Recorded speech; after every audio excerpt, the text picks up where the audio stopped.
الحمد لله نحمده ونستعينه ونستغفره ونؤمن به ونتوكل عليه ونعوذ بالله من شرور أنفسنا ومن سيئات أعمالنا من يهده الله فلا مضل له ومن يضلل فلا هادي له وأشهد أن لا إله إلا الله وحده لا شريك له وأشهد أن محمدا عبده ورسوله أما بعد فإن خير الحديث كتاب الله وخير الهدي هدي محمد صلى الله عليه وسلم وشر الأمور محدثاتها وكل محدثة بدعة وكل بدعة ضلالة وكل ضلالة في النار. أعوذ بالله من الشيطان الرجيم. بسم الله الرحمن الرحيم. اليوم أكملت لكم دينكم وأتممت عليكم نعمتي ورضيت لكم الإسلام دينا. محترم حاضرین، صحیح بخاری، مسند احمد اور بعض دیگر سنن کی کتابوں میں ایک مشہور روایت ہے جو آپ نے پہلے بھی سنی ہے. حضرت ابو سعید ابن المعلا صحابی رسول ہیں رضی اللہ عنہ، ان سے روایت ہے. وہ کہتے ہیں کہ کنت اصلی، میں نماز پڑھ رہا تھا، اسی درمیان دعانی رسول اللہ صلی اللہ علیہ وسلم، بینما انا اصلی اس دعانی رسول اللہ صلی اللہ علیہ وسلم کما ورد فی الحدیث، کہ رسول اللہ صلی اللہ علیہ وسلم نے مجھ کو بلایا. اس سے پہلے جملہ ہے کہ آپ وہاں سے گزرے اور آپ نے مجھے آواز دی. فلم اجیبہ، میں نے کوئی جواب نہیں دیا. پھر حتیٰ صلی تو نماز پڑھ لی جب میں نے، تو میں آپ کے پاس پہنچا. آپ نے پوچھا ما منعک ان تأتینی، میرے پاس آنے سے تمہیں کس چیز نے روکا؟ تو انہوں نے کہا کہ انی کنت اصلی، میں نماز پڑھ رہا تھا. اللہ کے نبی صلی اللہ علیہ وسلم نے جواباً فرمایا کہ کیا تم نے نہیں سنا کہ اللہ تعالیٰ نے یہ ارشاد فرمایا ہے، یا ایھا الذین آمنوا استجیبوا للہ وللرسول اذا دعاکم لما یحییکم. سورہ انفال کی آیت ہے، آپ نے پڑھی اور صحابی رسول سے کہا کہ میں نے تمہیں بلایا، تم نفل نماز میں مشغول تھے. ظاہر سی بات ہے کہ فرض نہیں رہی ہوگی. آپ خود اس میں شریک ہوتے اگر فرض ہوتی، یعنی جماعت کا ٹائم ہوتا. تو آپ نے کہا کہ اللہ تبارک و تعالیٰ یہ کہتا ہے، کیا تم نے اللہ کا یہ فرمان نہیں سنا کہ اے ایمان والو، اللہ کی اور رسول کی بات سنو، ان کی بات کا جواب دو جب وہ تمہیں پکارتے ہیں اس چیز کے لیے جو تمہارے لیے حیات بخش ہے. اللہ اور رسول جس چیز کا حکم دیتے ہیں، بلاتے ہیں، وہ جو بھی چیز ہو وہ ہمارے اور آپ کے لیے، اہل ایمان کے لیے، ان کے دل کی زندگی کا سامان ہے، حیات بخش ہے. اور اللہ کے رسول صلی اللہ علیہ وسلم اپنے شاگرد صحابی رسول ابو سعید بن المعلا سے کہہ رہے ہیں کہ تم نماز پڑھ رہے تھے، میں نے تمہیں بلایا، تمہیں آنا چاہیے تھا اللہ کے اس فرمان کی وجہ سے. اس کے بعد آپ کو جو بیان کرنا تھا آگے بیان کیا. یہاں غور کرنے کی بات یہ ہے، نبی کریم صلی اللہ علیہ وسلم صحابی رسول سے یہ کہہ رہے ہیں کہ اگرچہ آپ نفل نماز میں تھے، نماز نیکی ہے، اور کوئی صحابی رسول کوئی ایسی نماز نہیں پڑھ سکتے جو سنت کے خلاف ہو. نفل نماز پڑھ رہے تھے، اللہ کی عبادت و اطاعت میں شریک تھے. اللہ تعالیٰ، اللہ کے رسول صلی اللہ علیہ وسلم فرما رہے ہیں کہ جب میں نے بلایا تو تمہیں وہ چھوڑ کر آنا چاہیے. غور کرنے کا مقام ہے کہ اگر اللہ اور رسول کا حکم ہو تو نیکیاں چھوڑ دی جائیں. جس وقت اللہ اور رسول نے جو بات عمل کے لیے کہی ہے وہی کیا جائے، اسے چھوڑ کر دوسرا عمل نہ کیا جائے. اب تھوڑی دیر کے لیے سوچئے کہ ایک آدمی اللہ اور رسول کے حکم کو چھوڑ کر نفس کی خواہشات میں، گناہوں میں یا لہو و لعب میں شریک ہے. اذان مثال کے طور پر ہو رہی ہے، اب اللہ اور رسول کا حکم ہے کہ آپ نماز کے لیے آئیں، آپ نماز کے لیے نہیں آ رہے، کاروبار میں مشغول ہے.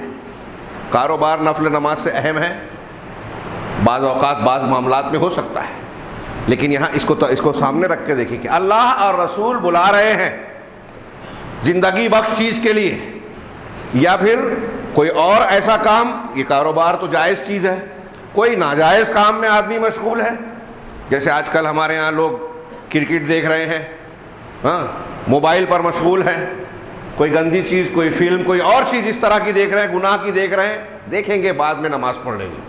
یہ ایک مثال ہے نماز کی. نیکی اور اللہ اور رسول کے بلاوے کو چھوڑ کر آدمی اس میں مشغول ہے. اب بعض مرتبہ ان دونوں کی سے ہٹ کر ایک چیز یہ ہے کہ اللہ کے رسول صلی اللہ علیہ وسلم کی سنتیں اور تعلیمات ہیں ایک طرف, ہم لوگ جانتے ہیں, اس پر عمل نہیں کر رہے ہیں, لیکن لوگوں کی ایجاد کی ہوئی چیزوں کو, اپنے ذہن و دماغ سے پیدا کی ہوئی چیزوں کو ہم اختیار کرتے ہیں اور سمجھتے ہیں کہ اس میں فائدہ ہے. ساری بدعات اسی قبیل سے ہے. بدعات کے مرتکبین جب بدعت سے اپنا پیٹ بھر لیتے ہیں تو اتباع سنت کا جذبہ ان کا مفقود ہو جاتا ہے. اور یہ بدعتیں کئی طریقے کی ہوتی ہیں. اب ہمارے ہاں ابھی رجب گیا, شعبان شروع ہوا. اللہ اور رسول نے جن چیزوں کی طرف دعوت دی ہے وہ اگر سن بھی رہے تھے, ایک کان سے سن کے دوسرے کان سے اڑا دیا. روافض نے, اسلام دشمنوں نے کوئی رسم دین کے نام پر رائج کر دی, مشہور کر دی. ہمارے یہاں وہ دین کی طرح ایک دم اس طرح سے اختیار کر لیا گیا ہے کہ وہ فرائض دین کا حصہ ہے. ابھی آئیے 15 شعبان, کوئی حقیقت نہیں ہے, پورا کاروبار بند رہے گا. جو لوگ نہیں مانتے وہ بھی مجبور ہے بند کرنے پہ. چراغاں رہے گا. اللہ اور رسول کے متعین کیے ہوئے تہواروں سے زیادہ روشنی اس دن ہوگی جو اللہ اور رسول نے متعین نہیں کیا. شعبان کی جو ثابت شدہ فضیلتیں ہیں کہ اللہ کے رسول صلی اللہ علیہ وسلم اس میں رمضان کے بعد سب سے زیادہ نفلی روزے اس میں رکھتے تھے. امت کے لوگوں کو 15 تک رکھنے کی اجازت دی تاکہ آگے رمضان کی تیاری کریں. ہاں الا یہ کہ جس کی عادت ہو پیر, جمعرات یا ایام بیز وغیرہ کے روزے رکھنے کی, ایک دن آڑ سے رکھنے کی, تو اس کے لیے اجازت ہے. یہ فضیلتیں کنارے, یہ اہل بدعت یا بدعت میں مشغول لوگ اس کو جانتے بھی نہیں ہیں اور جاننا چاہتے بھی نہیں ہیں. دین کے معاملات کے لیے ہمارے پاس فرصت کہاں ہے؟ یہ تو ثانوی چیز ہے, غیر ضروری چیز ہے. جو سب سے بڑی نعمت دنیا میں اللہ تبارک و تعالیٰ نے دی وہ ہمارے لیے سب سے زیادہ غیر ضروری ہے. ہم اس نعمت کی قیمت کو سمجھتے ہی نہیں. آج کے اس خطبے میں جو میں موضوع چھیڑ رہا ہوں, ہو سکتا ہے لوگوں کو یہ احساس ہو کہ یہ تو ہم بار بار سنتے ہیں, جانتے ہیں. اللہ کے اور اللہ کے رسول صلی اللہ علیہ وسلم کو ان کی کیا حیثیت ہے, ان کے بتائے ہوئے دین کو فوقیت دینا, اتباع کرنا, دوسری ساری چیزوں کو اس کے مقابلے میں چھوڑ دینا, حب رسول, اتباع رسول کے عناوین پر ہم اس طرح کی بہت سی باتیں سنتے ہیں, سلف کا تعامل سنتے ہیں, لیکن ہم یہ دیکھ رہے ہیں کہ لوگ مانتے نہیں ہیں. اسی بات کو دہرا رہا ہوں. اس نعمت کا احساس ہم اپنے بچوں کو اور اپنے آپ کو دماغ میں تازہ کرتے رہنا چاہیے, دہراتے رہنا چاہیے. جس نعمت کا ہم کو احساس نہیں ہے, آج غیر مسلموں کو اس کا احساس ہے. غیر مسلموں کا مختلف خطابات میں یہ بات بیان کرتا رہا ہوں اور آپ سنتے پڑھتے ہوں گے کہ آج اعدائے دین, مسلمانوں کے جو دشمن ہیں, یورپ, امریکہ, اسرائیل, ان کے تھنک ٹینک, ان کی اسٹڈی, تحقیق یہ لوگوں تک پہنچائی جا رہی ہے, اپنے لوگوں میں بتائی جا رہی ہے. ہندوستان جیسی ایجنسیوں کو بتایا جا رہا ہے کہ مسلمانوں میں اصل دین جن کے پاس ہے وہ یہ ہیں قرآن حدیث والے, جن کو اہل الحدیث کہا جاتا ہے, سلفی کہا جاتا ہے, جو ابو بکر صدیق اور عمر فاروق کے دین کی بات کرتے ہیں. خطرہ ان سے ہے. باقی جو دوسرے ہیں ان سے کوئی مسئلہ نہیں ہے. اہل بدعت, صوفی, وہ ہمارے کام آتے ہیں. صوفی, اخوانی, تحریکی, منبر رسول سے کہہ رہا ہوں اور بہت ذمہ داری سے کہہ رہا ہوں, یہ بات بالکل سامنے ہے کہ یہ ان کے اعلی کار بنتے ہیں اور ان کے پاس دین کا صحیح عقیدہ یا صحیح منہج ہے ہی نہیں, یا دونوں نہیں ہے. جتنے روئے زمین پر اہل بدعت ہے, آپ دیکھیے کہ وہ اللہ اور رسول کی بات کو چھوڑ کر اپنے بزرگوں, اپنے حالات اور معاشرت کے اعتبار سے کچھ نہ کچھ دوسری ترجیحات رکھتے ہیں. ابھی میں نے ایک روایت پیش کی, اللہ کے رسول کہہ رہے ہیں ابو سعید بن مسیب سے کہ جب تم نماز پڑھ رہے تھے میں نے بلایا تو تمہیں آنا چاہیے. یہاں پوری امت کا یہی مزاج بن گیا ہے کہ اپنے اپنے مسلک کے بڑوں, مفکرین, دانشوروں. اب تو بہت سارے لوگ ایسے لوگوں کے پیچھے چلتے ہیں جو عالم بھی نہیں ہیں اور ان کو دین کا علماء, صحابہ, تابعین, ائمہ کرام سے زیادہ بڑا نمائندہ مانتے ہیں. سید قطب صاحب عالم نہیں تھے. آج ہمارے ہاں بلکہ لوگوں نے لکھا, کتابیں لکھ رہے ہیں کہ جب علماء کے علاوہ آپ کسی اور سے دین سمجھنا چاہو گے, ہاں, دانشوروں سے, مفکرین سے, تو آپ کو وہ گمراہی کی طرف لے جائیں گے. یہ طے شدہ بات ہے کہ بدعت خرافات قرآن حدیث سے ہٹ کر جو چیزیں دنیا میں رائج ہیں مسلمانوں میں، اس کی ایک بہت بڑی وجہ یہ کہ ان سے فتویٰ لیا جاتا ہے جو فتویٰ دینے کے اہل ہی نہیں ہے۔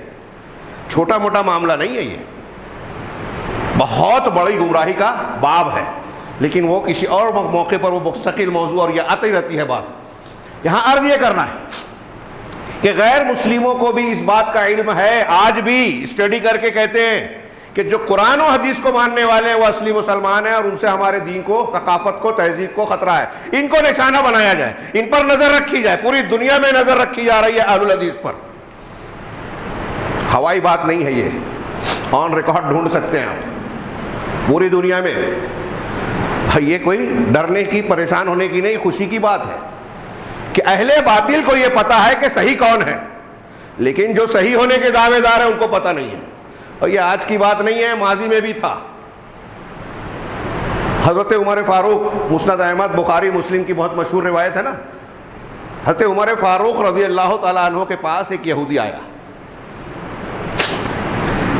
آیا اور کہا یا امیر المومنین انکم تقرؤون فی کتابکم آیتن، اے امیر المومنین تم لوگ اپنی کتاب میں ایک آیت کو پڑھتے ہو، لو نزلت علینا معاشر الیہود، اگر وہ آیت ہم یہودیوں کی جماعت پر نازل ہوتی تو ہم اس نازل ہونے والے، اس آیت کے نازل ہونے والے دن کو عید بنا لیتے، لاتخذناہ عیدا، عید اور تہوار کا دن بنا لیتے۔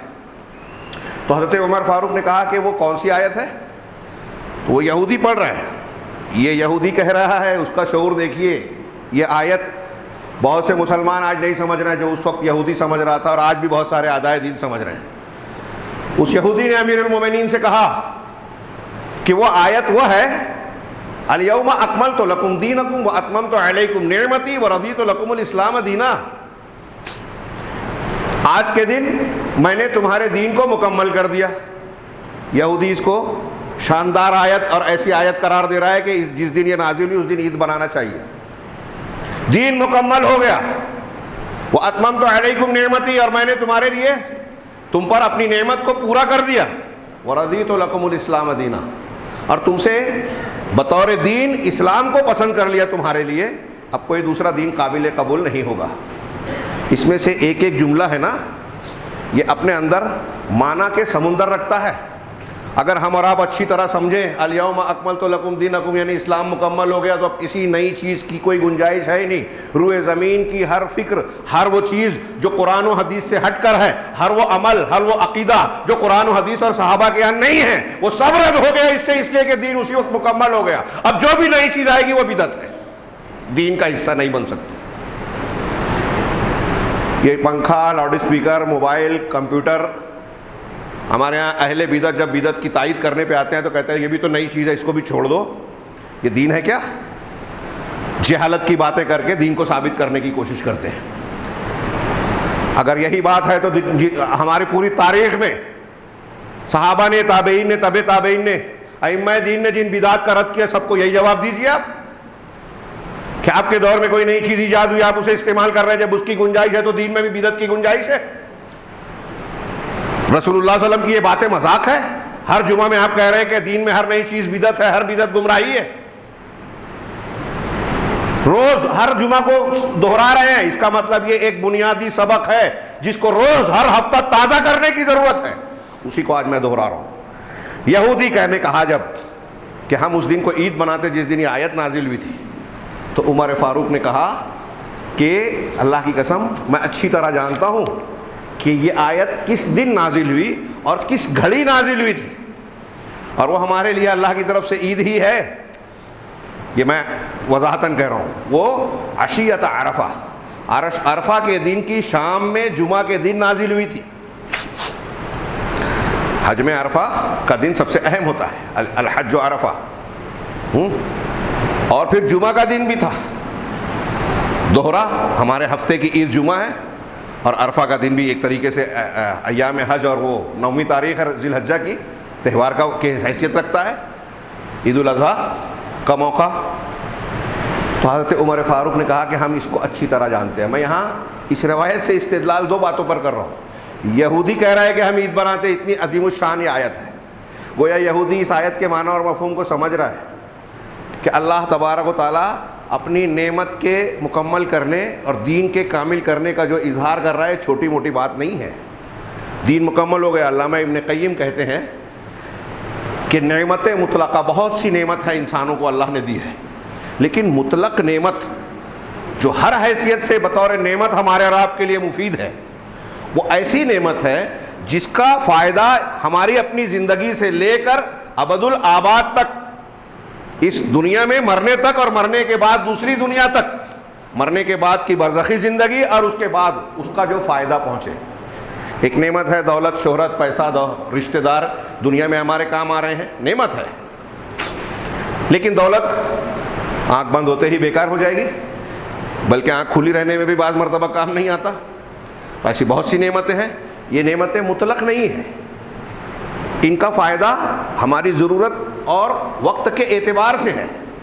لیکن کون سی نعمت ہے؟ علامہ ابن قیم کہہ رہے ہیں کہ وہ نعمت مطلقہ وہ ہے جو انسان کی زندگی سے لے کر ابد تک اس کی سعادت اور فائدے کا ذریعہ بنے، اور وہ ہے نعمت الاسلام والسنہ، اسلام اور سنت کی نعمت.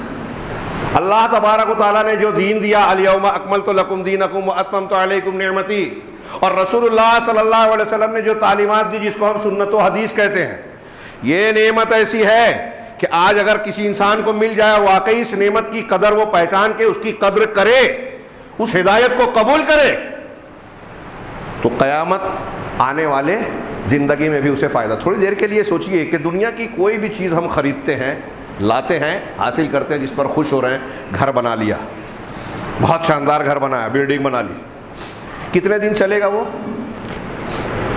آپ جتنے دن رہیں گے اتنے دن تو استعمال کر پائیں گے. بہت شاندار محل بنا لیا ہیں، آج محلات اور قلعے کھڑے ہیں اپنی جگہوں پر، لیکن ان کے بنانے والے کہاں ہیں؟ ہڈیاں بھی شاید ان کی باقی نہ ہو، زمین میں گھل مل گئے.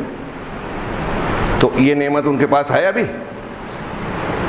آپ کو ہم کو دنیا کی کوئی بھی نعمت مل جائے، اب اس کو سوچئے کہ یہ ضائع ہو جانے والے. اور اگر آدمی فرض کیجئے جو رہ نہیں سکتا زندہ بھی رہا، تو دنیا کے فنا ہونے سے یہ قلعے، محل، ساری کی ساری چیزیں تباہ ہو جائے گی، ختم ہو جائے گی.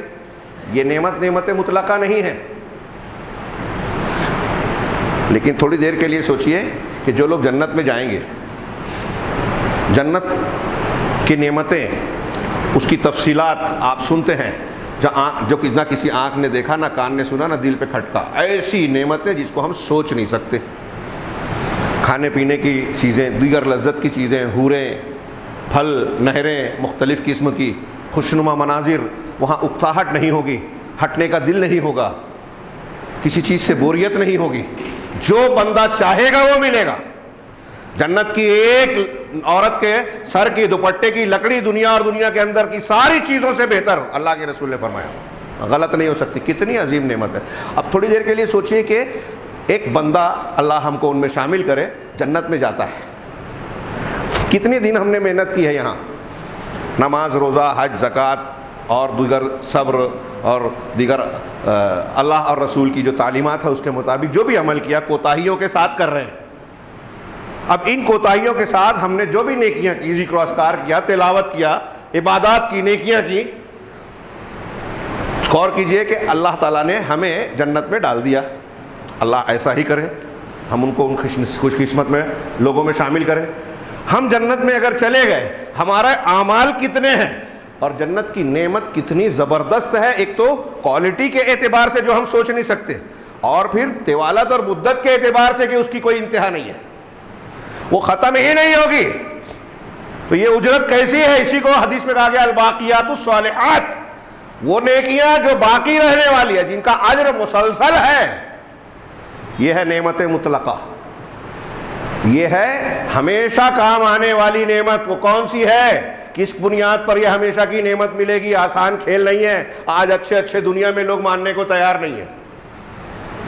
وہ جو ہمیشہ کی نعمتیں ملنے والی ہے، اس کی بنیاد کیا ہے؟ یہ علامہ ابن قیم نے جو کہا، اور یہ نہیں کہہ رہے ہیں، قرآن حدیث کہتا ہے. اسلام، رسول اللہ صلی اللہ علیہ وسلم کی بتائی ہوئی تعلیمات، سنت. اب وہ عقیدے میں بھی، عبادات میں بھی، معاملات میں بھی، آج ہمارے یہاں کتنے لوگ ہیں مسلمان اپنے آپ کو اللہ کے رسول سے محبت کرنے والا اور نہ جانے کیا کیا کہتے ہیں، اس نعمت کی قدر نہیں پہچانتے. یہی وجہ ہے کہ آپ دیکھیں کہ اللہ اور رسول کہہ رہے ہیں، ہر جمعہ کو اللہ کے رسول کہہ رہے ہیں کہ ہر بدعت گمراہی ہے، لیکن بدعت ہمارے یہاں نہیں ہے. کیا اللہ اور رسول بلا رہے ہیں رمضان کے اندر محنت کرو، شب قدر لیلۃ القدر خیر من الف شہر، شب قدر 1000 مہینوں سے بہتر ہے، وہاں سناٹا نظر آئے گا، لوگ تہوار کی عید کی تیاری میں مشغول رہیں گے. ہاں، نیکیاں اور جنت حاصل کرنے کے زمانے میں لوگ کپڑے اور فیشن کی چیزیں خریدنے میں مشغول رہیں گے، کچھ لوگ بیچنے میں، کچھ لوگ خریدنے میں. الا ماشاء اللہ کچھ لوگ اللہ کی توفیق والے ہوں گے، اعتکاف والے ہوں گے. تو جو اللہ اور رسول نے کہا وہاں بے حسی، اور جو نہیں کہا 15 شعبان جو شیعوں کے 12ویں امام کی پیدائش کا دن ہے، جھوٹی اور ضعیف روایتوں کی بنیاد پر اسے اتنا بڑھا دیا گیا کہ کاروبار بند. بدعت میں اتنے، یہ بدعت ہے. لوگ کہتے ہیں نماز ہی نہ پڑھتے ہیں، ہاں پھر اس میں کئی نئی نئی چیزیں، کیا ہے قضاء الحاجہ اور نہ جانے کون کون سی چیزیں اور بھی ایجاد کر لی. قبرستان کی زیارت جو ہے میلے ٹھیلے اور چراغاں کے ساتھ، اور پھر قبروں کو چونا گج کرنا، ساری کے ساری بدعت اللہ اور اس کے رسول کی مخالفت. جن چیزوں سے رسول نے منع کیا وہ ہم کر رہے ہیں. سوچیے اللہ کے رسول ابو سعید بن معلّہ سے کہہ رہے ہیں کہ اللہ اور رسول برا رہے ہیں تو نفل نماز چھوڑ کے آنا چاہیے. یہاں تو بدعت کر رہے ہیں، اللہ کے رسول کی بات ماننے کو تیار ہی نہیں ہے. اللہ کے رسول صلی اللہ علیہ وسلم نے قبروں کو چونا لگانے سے صاف منع کیا حدیثوں میں. پورا قبرستان جگمگائے گا آپ دیکھیے اس مہینے میں. علن اعلان پوری امت مسلمہ جو ہے اللہ کے رسول کی مخالفت کرے کہ ہم نہیں مانتے اللہ کے رسول آپ کی بات، اور ہم کہہ رہے ہیں تو برا مانیں گے. آپ اللہ کے رسول کی مخالفت کرو، ناراض نہ ہوا جائے، کوئی بولے تو شدت پسندی. حضرت میں نے یہودی کی بات بتائی، عمر فاروق اور حضرت علامہ ابن قیم رحمہ اللہ کی بتائی. ہاں، پھر علامہ ابن قیم نے بتایا کہ جو انبیاء، صدیقین، شہداء، صالحین ہیں نا، جن کے لیے، جن کے طریقے پہ چلنے کی ہم ہر نماز میں دعا کرتے ہیں، اہدنا الصراط المستقیم صراط الذین انعمت علیہم، تو یہ انعام یافتہ لوگ اور ان کا طریقہ بھی دین کی تکمیل کے حصے میں، معنی میں شامل ہے کہ ہم جس دین کو اختیار کر رہے ہیں اس میں دیکھیں کہ انبیاء کا طریقہ کیا ہے. صالحین، صدیقین، اور ان میں سر فہرست انبیاء کے بعد صحابہ کرام ہیں، ان کا منہج کیا ہے، عقیدہ اور عمل کیا ہے، یہ دیکھیں. یہ چھوٹی موٹی نعمت نہیں ہے میرے بھائیوں. اس پہ ہر جمعہ مسلسل بولا جائے نا تو میں سمجھوں گا کہ آپ کو یہ نہیں کہنا چاہیے کہ وہی بات کہتے ہیں. آج اس سبق کی ہمارے امت کے لوگوں کو، نوجوانوں کو، جدید دور کے جو دانشوری اور اس کے ٹھیکیداری لیتے ہیں کہ بڑی عقل اور شعور والے ہیں، دانشور ہیں، اور اس چکر میں قرآن و حدیث سے ہٹ کے دین کے نئے نئے جو ہے ایڈیشن پیش کر رہے ہیں، ان کو یہ سبق یاد دلانے کی ضرورت ہے. ہر روز نئے نئے لوگوں سے متاثر ہو جاتے ہیں. امام ابو العالیہ بہت بڑے تابعی ہیں. ابو العالیہ بہت بڑے تابعی ہیں، متعدد صحابہ کرام سے ان کی شاگردی ثابت ہے. یہ کہتے ہیں کہ قرأت المحکمہ بعد وفات نبیکم صلی اللہ علیہ وسلم، کہ میں نے ب10 سنین نبی صلی اللہ علیہ وسلم کے وفات کے بعد 10 سال تک محکم آیتوں کو پڑھا. ہاں، قرآن کی وہ آیتیں جو واضح احکامات دیتی ہے. ہاں، فقد انعم اللہ علیہ بنعمتین. تو اب اس 10 سال کے مطالعے کے بعد کہہ رہے ہیں. کون کہہ رہا ہے؟ ابو العالیہ. ہمارے ہاں یہ جو جتنے دانشور بنتے ہیں نا، یہ ان کی شاخ پتی کے برابر نہیں آئیں گے. یہ جڑوں کو جانتے تھے. اہل علم کے اعتبار سے، علمی اعتبار سے، عملی اعتبار سے، گہرائی، علمی گہرائی کے اعتبار سے آج کے لوگ اس دور کے لوگوں کو آس پاس نہیں لگیں گے کتنا بھی اپنے آپ کو علامہ سمجھے. تو کہا کہ میں نے 10 سال پڑھا تو میں نے دیکھا کہ اللہ نے مجھ پر 2 نعمتیں کی. اس نعمت کی قیمت بتا رہا ہوں. کہہ رہے ہیں کہ لا ادری ایہما افضل، میں نہیں جانتا کہ اللہ نے یہ جو 2 نعمتیں مجھ کو دی ہیں، ان دونوں نعمتوں میں سے زیادہ بڑی، زیادہ فضیلت والی، افضل کون ہے. پہلا یہ کہ ان ہدانی للاسلام، دوسرا لے کے ولم یجعلنی حروریا. 2 باتیں. یہ ایک جملہ ابو العالیہ کا اچھی طریقے سے اگر آپ سمجھ لیں تو بہت بڑی بات سمجھ لی آپ نے، دین کی ایک بنیاد سمجھ لی. یہ کہہ رہے ہیں کہ سب سے پہلی بات ہے کہ اللہ تبارک و تعالیٰ نے مجھے اسلام کی ہدایت دی، میں مسلمان ہوں. یہ بڑی نعمت ہے. سب سے بہت سارے ادیان ہیں نا دنیا میں، اللہ نے ان سے بچا کر مجھے مسلمان بنایا۔ دوسری بڑی نعمت کیا ہے کہ اللہ تعالیٰ نے مجھے حروری نہیں بنایا۔ حروری خوارج کو کہا جاتا ہے۔ اس زمانے میں جو ابو العالیہ صحابہ اور تابعین کے زمانے میں یہ اہل بدعت کے 2-3 فرقے ہی پیدا ہوئے تھے۔ ہاں، سب سے پہلے اسلام میں جو فرقہ پیدا ہوا وہ خارجیوں کا تھا، اسلام سے نکل جانے والا، الخارجون المارقون، ہاں، جن کے بارے میں حدیثیں موجود ہیں۔ پھر اس کے بعد روافظ، جن کو ہم شیعہ کہتے ہیں۔ پھر اس کے بعد قدریہ پیدا ہوئے، جبریہ ان کے مقابلے میں، خوارج کے مقابلے میں مرجیہ پیدا ہوئے۔ اس لیے جب خوارج کہا گیا تو وہ ہیں، اور حرورہ ایک مقام تھا جہاں ان کی اکثر آبادی تھی، اس لیے خوارج کو حروری بھی کہا جاتا تھا۔ امام ابو العالیہ رحمہ اللہ فرما رہے ہیں کہ اللہ نے مجھے حروری نہیں بنایا، مسلمان بنایا اور حروری نہیں بنایا۔ میں نہیں جانتا کہ ان دونوں میں سے بڑی نعمت کون سی ہے۔ چھوٹی موٹی بات نہیں ہے۔ پہلے میں اگر میں اس کو اور وضاحت کرتے ہوئے اپنے الفاظ میں یہ کہوں کہ پہلے میں یہ ہے کہ صحیح عقیدہ دیا، صحیح عقیدہ دیا اللہ نے، اور دوسرا یہ ہے کہ صحیح منہج دیا۔ عقیدہ اسلام دوسرے تمام باطل مذاہب سے بچا کر مسلمان بنایا، اور مسلمانوں میں بہت سارے فرقے ہیں، گمراہیاں ہیں۔ یہاں اس وقت انہوں نے حروری کہا اس لیے کہ بہت آج کل جو صوفی بھی پیدا ہی نہیں ہوئے تھے اس ٹائم، ابو العالیہ کے دور میں۔ حروری نہیں بنایا مطلب یہ کہ بدعتی نہیں بنایا، اللہ اور اس کے رسول کے نام پر مانتے ہوئے، اپنے آپ کو مسلمان کہتے ہوئے اللہ کے رسول کے طریقے سے ہٹ گیا جو، وہ گویا یہ حروریوں کے طریقے پہ جا رہا ہے، دین میں، دین کے نام پر دین کے خلاف۔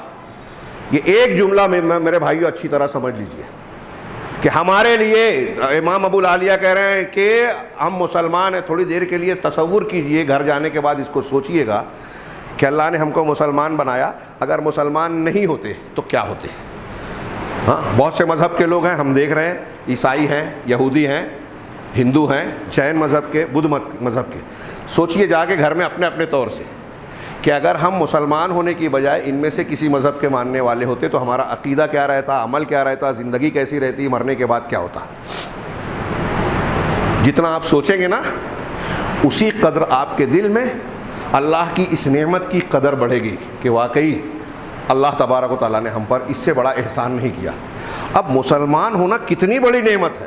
اس کے بعد امام ابو العالیہ جو دوسری بات کہہ رہے ہیں یہ قابل غور ہے، بہت سے لوگوں کی سمجھ میں نہیں آئے گی کہ جس طرح مسلمان ہونا بڑی نعمت ہے، کیا ایسے ہی یہ نعمت بھی ہے کہ ہم مسلمانوں میں دیکھتے ہیں کہ بہت سے فرقے ہیں، شیعہ ہیں، خارجی ہیں، رافضی ہیں، اخوانی ہیں، تحریکی ہیں، جماعت اسلامی ہیں، تبلیغی جماعت ہے، بریلوی ہیں، دیوبندی ہیں، حنفی ہیں، شافعی ہیں، مالکی ہے، حنبلی ہے، فلاں ہیں، فلاں ہیں، فلاں ہیں۔ ان سب میں اللہ تعالیٰ وہ طریقہ ہمیں بتایا جو قرآن و حدیث کا ہے، جو اللہ کے رسول کا بتایا ہوا ہے۔ اس سے بڑی نعمت ابو العالیہ کہہ رہے کہ ویسے ہی ہے جیسے ہم کو مسلمان بنایا۔ اگر مسلمان ہو کے بھی آپ غلط راستے پر، منہج پر ہیں، جہاں شرک ہے، جہاں رسول کی مخالفت ہے، جہاں آپ کی کفر میں مبتلا کرنے والی بدعت ہے، تو آپ کے مسلمان ہونے کا بھی کوئی فائدہ نہیں ہے۔ میں جو جملہ کہہ رہا ہوں ہوائی نہیں ہے، سرسری نہیں ہے، چھوٹی موٹی بات نہیں ہے کہ مسلمان اگر آپ اپنے آپ کو کہہ رہے ہیں مسجد میں نماز پڑھنے آ رہے ہیں، رمضان میں روزے رکھ رہے ہیں، وقت ملا تو حج اور عمرہ بھی کر لیا، لیکن آپ کے پاس صحیح منہج نہ ہونے کی وجہ سے آپ کبھی شرک کر لیتے ہیں، کبھی کفریہ عمل کر لیتے ہیں اور توبہ کیے بغیر مر گئے، تو یہ جتنے نماز، روزے، حج، زکوٰۃ، فضائل پر اعمال ہے سب بیکار۔ آج ہماری ایک تنظیم ہے، ایک پوری جماعت ہے، نوجوان متاثر ہیں، نوجوانوں کا ایک بڑا طبقہ عالم اسلامی میں درد سر بنا ہوا ہے یہ معاملہ، حکومت، خلافت، فلاں اور فلاں، علماء کو چھوڑیے وہ بزدل ہے، علماء کی توہین کرنا، یہ یہود و نصارہ کا ایجنڈا ہے۔ اور یہ بھی کوئی ایسی بات نہیں ہے کہ بس یوں ہی کہا جا رہا ہے ان کو ڈرانے کے لیے، ایک دم پختہ ثابت شدہ حقیقت کے طور پہ یہود و نصارہ کا ایجنڈا ہے کہ علماء سے دور کیا جائے، مسلمانوں کو جذباتیت میں مبتلا کیا جائے، صحیح دین اور سنجیدگی سے ہٹایا جائے۔ اللہ اور رسول نے جب جو کام کرنے کے لیے کہا ہے تب وہی کام کرنا ہے ہمیں۔ یہ میں جو بولنے جا رہا ہوں غور کیجئے، ابو سعید بن معلہ نفل پڑھ رہے تھے اللہ کے رسول نے کہا کہ نہیں آئے تو حکم رسول کی مخالفت کی، یعنی نفل پڑھتے ہوئے اللہ کے رسول کی بات نہیں مانی تو دل کی حیات میں کمی آئے گی. سوچئے ذرا سا. تو اللہ نے جب جس ایک صحابی نے، ایک شخص آیا اللہ کے رسول صلی اللہ علیہ وسلم کے پاس، جنگ کا ہتھیار پہنے ہوئے، مسلمانوں کی غیروں سے جنگ جاری تھی، بہت مشہور حدیث ہے. کہا میں اسلام پہلے لاؤں یا جہاد کروں؟ تو کہا پہلے اسلام لاؤ. کلمہ پڑھا، اس کے بعد مقابلے کے لیے گئے، شہید ہو گئے. اللہ کے رسول نے کہا کہ عمل کم کیا، اجر زیادہ پایا. ایک وقت کی بھی نماز نہیں پڑھی. یہ دانشوروں کو، ہمارے نوجوانوں کو، خلافت اور حکومت کی بات کرنے والوں کو اس حدیث پر تھوڑا سا غور کرنے کی ضرورت ہے. ایک وقت کی نماز اس شخص نے نہیں پڑھی، جنتی. آپ فتویٰ دے دیں گے ارے ایسے کیسے؟ اس کو مسلمان ہوا، نماز کا وقت آیا ہی نہیں، لہذا اس پر فرض ہوئی نہیں. ایسے ہی جس کام کی طاقت ہم کو اور آپ کو نہیں ہے نا، وہ ہم پر فرض نہیں ہے. سمپل مسئلہ ہے جو ایک ہمارا بچہ بھی جانتا ہے کہ ایک آدمی مالدار نہیں ہے تو زکوٰۃ نہیں ہے، حج نہیں ہے اس پر. تو جس عمل کی آپ کو مجھ کو طاقت نہیں ہے وہ عمل ہم پر فرض نہیں ہوتا. جب طاقت ہوگی تب فرض ہوگا نا. جس عمل کی ہم پر طاقت ہی نہیں ہے تو اب ہمارے یہاں جو ہم کر سکتے ہیں، جو نبی کا طریقہ ہے، جو اللہ رسول نے بتایا ہے، اتباع سنت، شرک سے بچنا، شرک سے روکنا، لوگوں کو توحید کی دعوت دینا، برائیوں سے روکنا. جن سے ہم جنگ کرنے کی بات کرتے ہیں ان کو دعوت دی کیا؟ ان کو دعوت دی. اللہ کے رسول صلی اللہ علیہ وسلم کو ایک مثال بتائے رسول نے، صحابہ نے، تابعین نے، بغیر دعوت دیے ہوئے جنگ کی ہو، حجت پوری کیے بغیر. تقریباً 1 مہینے سے خیبر کا محاصرہ ہے، بخاری مسلم کی روایت ہے. اللہ کے رسول نے کہا کل میں ایسے آدمی کے ہاتھ میں جھنڈا دوں گا جو اللہ اور رسول سے محبت کرتا ہے اور اللہ اور رسول اس سے کرتے ہیں. روایت کا آخری حصہ. آخر میں پوچھا حضرت علی کہاں ہیں؟ ان کی آنکھ میں تکلیف تھی، بلایا گیا ان کو. آپ نے دعا کر کے اپنا لعاب لگایا، وہ ٹھیک ہو گیا اور کہا اس کے بعد میری آنکھ کبھی تکلیف میں نہیں آئی. اس کے بعد جب حضرت علی کو بھیجا، انفذ علی رسلک فدعہم الی الاسلام، کیا ہے کہ آسانی، نرمی کے ساتھ جاؤ اور پھر ان کو اسلام کی دعوت دینا. کیا کہہ رہے ہیں اللہ کا؟ 1 مہینے کے قریب محاصرہ ہے. خیبر کے یہودی پہلے بہت مرتبہ ان کو دین اور دعوت سکھایا جا چکا ہے. اب جنگ کرنے کا آخری مرحلہ ہو رہا ہے تو پھر حضرت علی سے کہہ رہے ہیں کہ ان کو اسلام کی دعوت دینا اور بتانا کہ اللہ کا کیا حق ان پر واجب ہوتا ہے. مطلب جب وہ یہ مانیں گے کہ ہاں اللہ تعالیٰ کا یہ حق بنتا ہے تو ایسی چیز پیش کرنی ہے جس سے ان کی عقل، شعور بھی مطمئن ہو. اب اگر وہ نہیں مانتے ہیں تو پھر دعوت دینا، پھر جنگ کرنا. اس سے پہلے آپ نے یہ فضیلت بھی بتائی، لَأَن يَهْدِيَ اللَّهُ بِكَ رَجُلًا خَيْرٌ لَكَ مِنْ حُمُرِ النَّعَمِ، کہ اللہ تمہارے ذریعے سے ایک آدمی کو ہدایت دے، یہ تمہارے لیے سرخ اونٹنی سے زیادہ بہتر ہے. چاہے قیمتی دولت تھی سرخ اونٹنی، آج بھی سب سے مہنگا اونٹ ہوتا ہے. اگر عام اونٹ 1 لاکھ کا ہے تو وہ 10 لاکھ کا ہوگا، 8 لاکھ 10 لاکھ کا سرخ اونٹ. یہ میں سمجھانے کے لیے کہہ رہا ہوں، کچھ اس طرح کا فرق ہوگا. تو بہرحال دعوت دینا، جب جس وقت کا جو عمل اللہ اور رسول نے بتایا نا وہی کرنا فائدے مند ہے. وقت زیادہ ہو گیا. یہاں میں ضمناً اور بھی کچھ باتیں کہ اللہ تعالیٰ نے دین کو کامل کیا. یہاں کم سے کم 5-6 قرآن کی آیتیں ہیں جس میں یہ بیان کیا گیا کہ اللہ تبارک و تعالیٰ نے قرآن کو محکم بنایا، اس کی آیتوں کو آیت علیم و خبیر کی جانب سے ہے، اور اس نے کتاب میں ہر چیز کو بیان کر دیا. قرآن اور پھر اللہ کے رسول صلی اللہ علیہ وسلم کی تعلیمات نے ہر چیز کھول کھول کر بیان کر دی.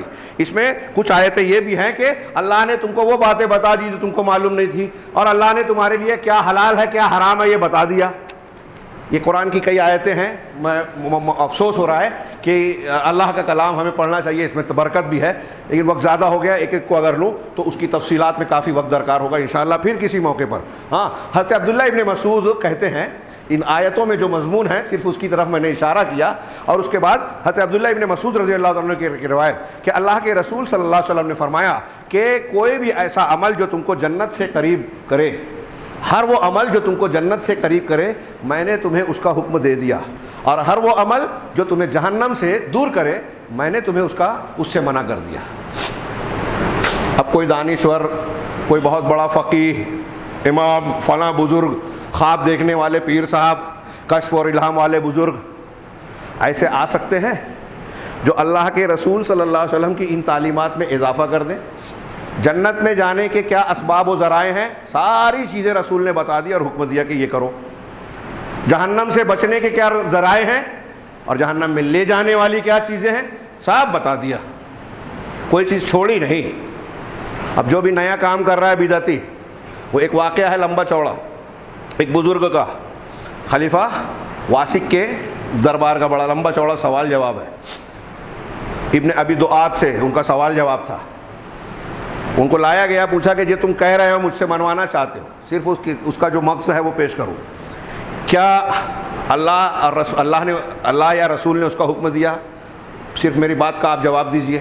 اس نے کہا، ابن ابی دعات بادشاہ کا درباری تھا اور اس کی شکایت پر ان کو قید کیا گیا تھا، ان کا مسلک نہ ماننے کی وجہ سے جس چیز کی طرف وہ دعوت دے رہے تھے۔ تو کہا جو تم منوانا چاہتے ہو کیا اللہ اور رسول نے حکم دیا؟ کہا نہیں۔ کہا اچھا ابو بکر نے حکم دیا؟ کیا نہیں۔ عمر نے، عثمان نے، علی نے، ایک ایک سوال جواب لمبا ہے۔ کہا نہیں۔ کہا اب یہ بتائیے کہ اللہ نے رسول نے حکم نہیں دیا، خلفائے راشدین نے حکم نہیں دیا، تو اب یہ بتاؤ کہ وہ اس کے عالم تھے یا جاہل تھے؟ عالمو ہو ہم جہلو، اس کا علم رکھنے والے تھے یا اس سے جاہل تھے؟ اگر تم یہ کہتے ہو کہ وہ علم رکھتے تھے ہاں، پھر بھی انہوں نے نہیں کہا، تو اس کا مطلب یہ کہ وہ خیانت کر گئے۔ ان کو علم تھا کہ ایسا کرنا چاہیے، ایسا ماننا چاہیے، بتایا نہیں ہم کو، امت کو، لوگوں کو، تو ان لوگوں نے خیانت کر لی، اللہ کا علم چھپا لیا، یہ ان پر الزام ہوگا۔ اور اگر تم یہ کہو گے کہ وہ جاہل تھے، تو اے بدبخت یہ بتا کہ جس سے اللہ کے رسول جاہل ہوں، ہاں ابو بکر و عمر، اور تو جان جائے خیر ہو، اس سے اللہ کے رسول جاہل رہے گے؟ یہ سوال ہر بدعتی سے کیجئے کہ 15 شعبان آپ منا رہے ہو، اگر یہ بھلائی ہے اللہ کے رسول نے حکم دیا، ابو بکر صدیق عمر فاروق کے زمانے میں تھا، جتنی بھی بدعات ہیں، خرافات ہیں، اور یہ طریقہ کار ہے، اگر انہوں نے نہیں کیا تو کوئی کتنا بھی بڑا آدمی پیش کرے، اس کے پوری دنیا میں ماننے والے بہت سے فالوورز ہیں، پیر صاحب کے مریدین ہیں، پوری دنیا میں پھیلے ہوئے ہیں، ان کی بہت کرامتیں مشہور ہیں، روز خواب دیکھتے ہیں، جنت جہنم کا مشاہدہ کر کے آتے ہیں، اگر اللہ اور رسول کے خلاف ہے تو بات نہیں مانی جائے گی، کتنی بھی بکواس کریں۔ دجال بھی کچھ شوبدے پیش کرے گا، مردے مار کر زندہ کر دے گا، جو مان لے گا گمراہ ہوگا۔ یہ شوبدے اور یہ دین نہیں ہے۔ کوئی ہوائی بات کرے کہ ارے وہ تو ہوا میں اڑتے تھے، پانی پہ چلتے تھے، آگ میں بیٹھ کر ہنسی مذاق کرتے تھے، ہاں کھانا کھاتے تھے، کرامت کھیلتے تھے، یہ جو بکواس ہمارے یہاں لوگ کر کے اللہ کی بجائے لوگوں کی عظمت کا سکہ لوگوں کے دماغ میں بٹھاتے ہیں، یہ دین نہیں ہے۔ دین سے گمراہ کرنے کا طریقہ شیطانی طریقہ ہے کہ بزرگوں کی بڑائی بیان کی جائے، اور پھر جب بزرگوں کو بزرگ بنا دیا گیا عوامی اعتبار سے، کہا جب یہ اتنے پہنچے ہوئے ہیں تو ان کی بات ماننی چاہیے۔ اب ایسے مانتے ہیں کہ اللہ اور رسول کی بات کو رد کر دیا۔ یہ ابتدائی سبق ہے ہمارے دین کا جو ہم پڑھ رہے ہیں، لیکن لوگ مانتے نہیں ہیں۔ ہاں کافی وقت ہو گیا، اس میں کچھ اور بھی باتیں تھیں کہ اللہ کے رسول صلی اللہ علیہ وسلم نے یہ جو ابھی میں نے حدیث پیش کی، اس کا بھی کچھ حصہ باقی ہے، لیکن اس کے مکمل کرنے کا موقع نہیں ہے۔ اس کے علاوہ علامہ ابن قیم کا ایک کلام بڑا شاندار کہ ہم روز صبح شام کے جو اذکار میں کہا گیا نا کہ ہم اللہ کے رب ہونے پر راضی ہوئے، محمد کے اسلام کے دین ہونے پر اور محمد کے نبی ہونے پر، یہ بڑا جامع کلمہ ہے۔ اللہ کے رب ہونے پر راضی، اللہ نے ہم کو جیسا رکھا ہم خوش ہیں ربوبیت کے اعتبار سے۔ اسلام کے دین ہونے پر راضی، اسلام نے جب جو چیز کا ہمیں حکم دیا ہے ہم اس سے خوش ہیں۔ اس نے داڑھی کہا ہے، ہم کو اعتراض نہیں ہے، 4 شادی کی اجازت دیتی ہے، ہم کہتے ہیں کہ یہی صحیح ہے، اسلام جو کہتا ہے وہی صحیح ہے، ہم راضی ہیں، اعتراض نہیں کرتے، شک آیا تو یہ جھوٹ ہو گیا ہمارا۔ ایسے ہی رسول کے محمد کے رسول ہونے پر راضی ہے، نبی ہونے پر راضی ہے۔ کیا مطلب؟ کہ اب اللہ کے نبی جناب محمد رسول اللہ صلی اللہ علیہ وسلم نے بطور دین ہمیں جو عقیدہ دیا، جو منہج دیا، جو عبادات دی، جو حلال حرام کی تعلیم دی، سب ہم مانتے ہیں بغیر آنکھ بند کر کے۔ اس میں ہماری عقل شعور اگر کچھ کہتی ہے نا، جتنے دانشور ہیں، جتنے بدعتی ہیں، جتنے آج کل کے جو جدید دور کی تحریکی بدعت کے شکار ہیں، وہ غور سے سنیں۔ آپ کی عقل، آپ کا شعور ہاں یہ خبریں پڑھ کے اخبارات پڑھ کے علامہ جیسی باتیں کرتے ہیں. اخبارات پڑھ کے دین نہیں آتا, دین کا شعور نہیں آتا. بہت سی باتیں تھی, اللہ کے رسول صلی اللہ علیہ وسلم کو دنیاوی چیزوں کی خبر نہیں تھی. یہ عیب نہیں ہے. قرآن حدیث اور صحیح منہج کا نہ جاننا یہ عیب ہے, اور نہ جان کر اس میں بولنا اور بڑا عیب ہے. یہ جمہوریت نہیں ہے. ہمارے سلف میں پڑھیں گے کہ صحابہ تابعین تبع تابعین اس دور میں لوگ کہا کرتے تھے کہ دین کے معاملات پر ہم عمل کرتے ہیں, اس کو سیکھتے سکھاتے ہیں.